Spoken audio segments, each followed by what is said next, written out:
Всем привет! Всем доброе утро, кто смотрит утром. Я сейчас возле Колиной школы. Мое утро как студентка прям с утра в школу пошла. У нас кое-что произошло в пятницу. Вон выходящее вообще то, что произошло. На первом уроке у него science, и мальчик начал его записывать на телефон и говорить высказывания, что ты русский, и все на вот эту вот тему.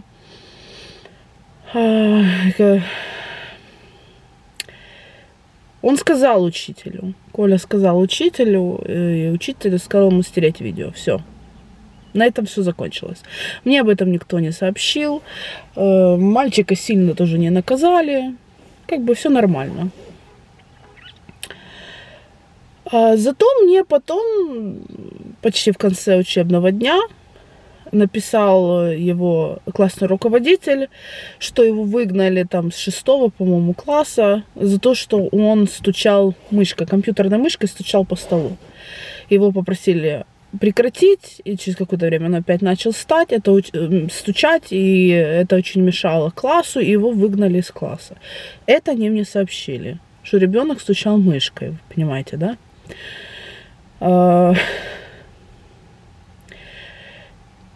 Он начал говорить: я не хочу возвращаться в школу, я хочу, переведи меня в другую школу, или оставь меня дома, я больше туда не пойду.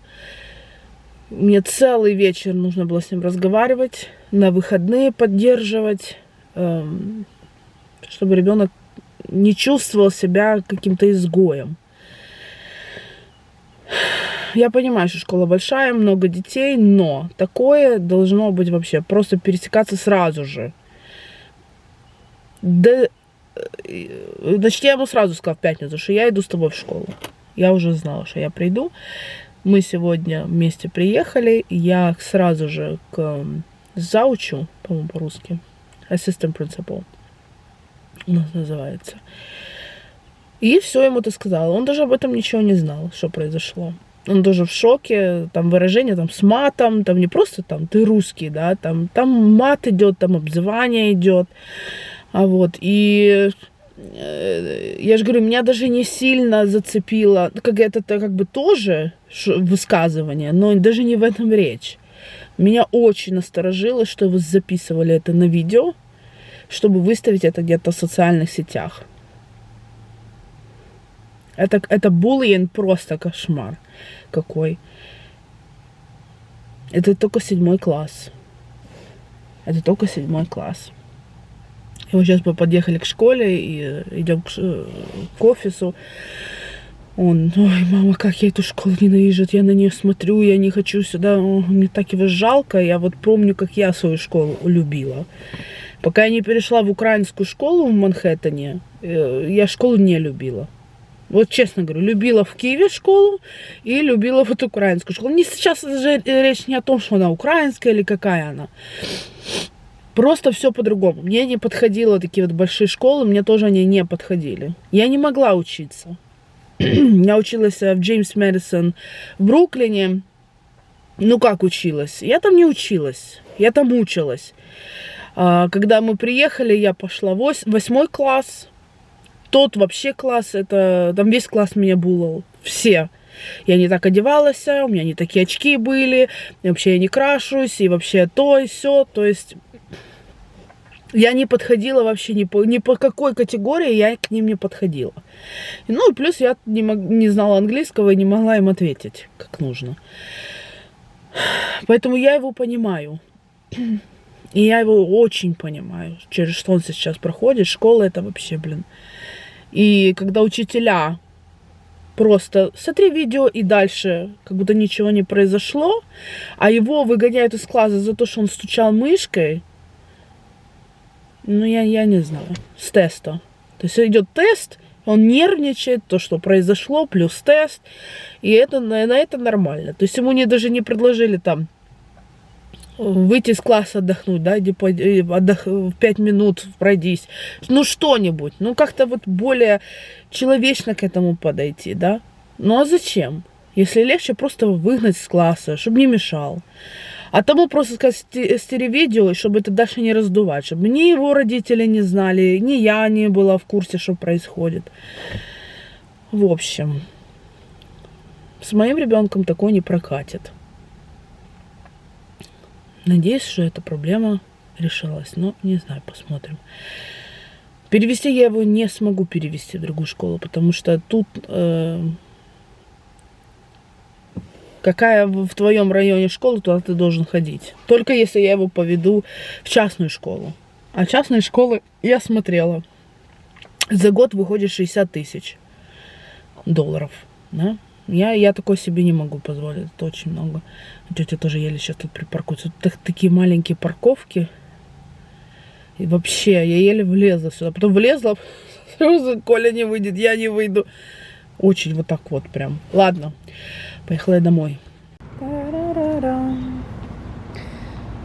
Мы сейчас приехали в центр. И что я здесь в центре увидела? Сейчас я вам покажу. Пока Женя за парковку там платят. Видите? Какая огромная сирень.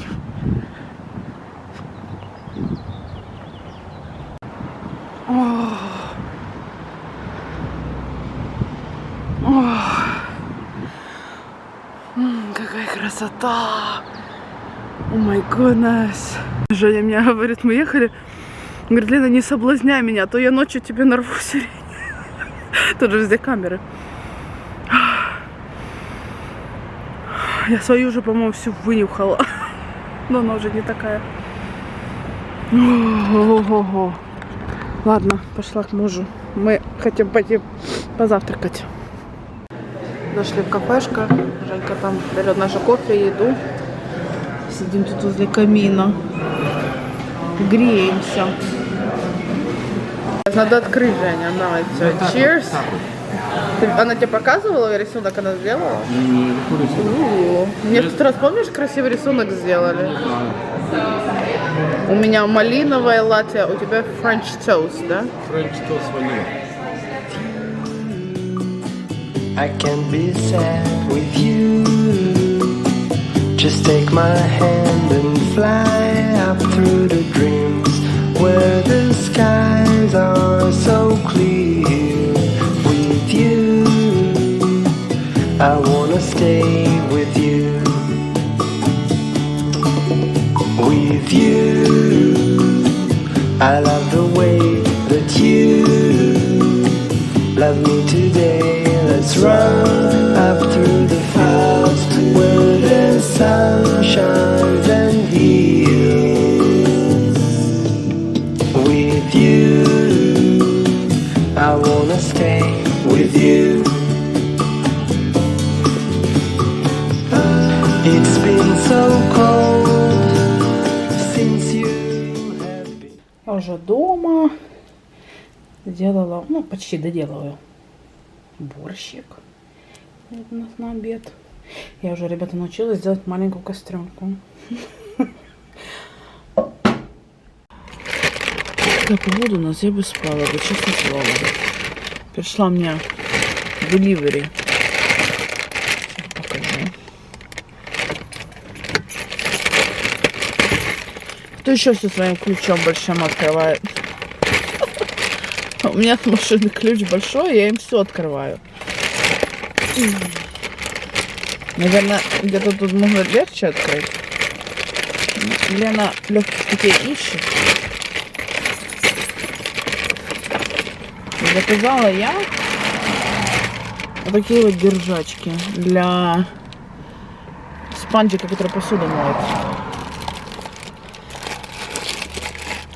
Взяла этих киточек только потому, что они дешевле были. Мне как бы в чем держать тряпку имеет значение.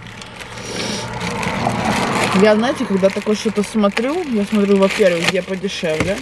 Дальше, когда у них там выборы, да, цвета какие-то. Потому что бывает из-за цвета они $2-3 добавляют. Вот чтобы не было розового, был вместо розового зеленый, там надо было 3 или 2 доллара переплатить. Нахрен оно мне надо. Ну, розовенькую я уже открывать не буду. Уже если это открытое, я это буду пользовать.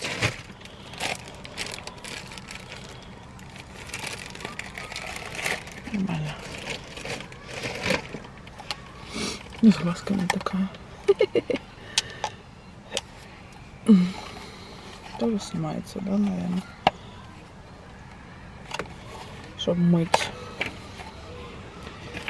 Вот, видите, еще есть такие зелененькие. Продукт Китая. Но не воняет. Вот так. Hello. Куколки у нее. У нас Коля на кикбоксинге занимается. Такое у нас похолодание. Ничего не видно. У нас вот за это выключили машину и запотели окна. Что я хотела вам, ребята, сказать? Как раз пару дней назад... Лиз, дай я что-то расскажу, да, красивая куколка. Пару дней назад как раз только вспоминала, ну, доча. Насчет, помните, штрафа, что я получила? Думаю, что же они мне не отвечают? Уже, знаете, думала завтра поехать. Лиза, тихо. Думала уже завтра ехать туда, вот где я репорт этот писала, чтобы узнать, что да, нет. Думала, как мне влепят это 100 с чем-то долларов. Пришло сегодня письмо.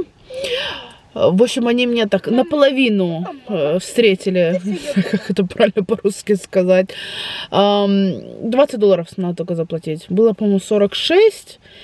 Попросили только 20 долларов. Если я до конца мая заплачу, то 20 долларов. Если нет, то 200 с чем-то. То есть они разозлятся. Так что я заплачу эти 20 долларов. И все. Вот. И все, ребята. Сейчас домой будем, детьми заниматься буду. Так что я буду закрывать этот влог. Всем большое спасибо за просмотр. Ставьте пальчики вверх и увидимся с вами в следующем видео. Пока.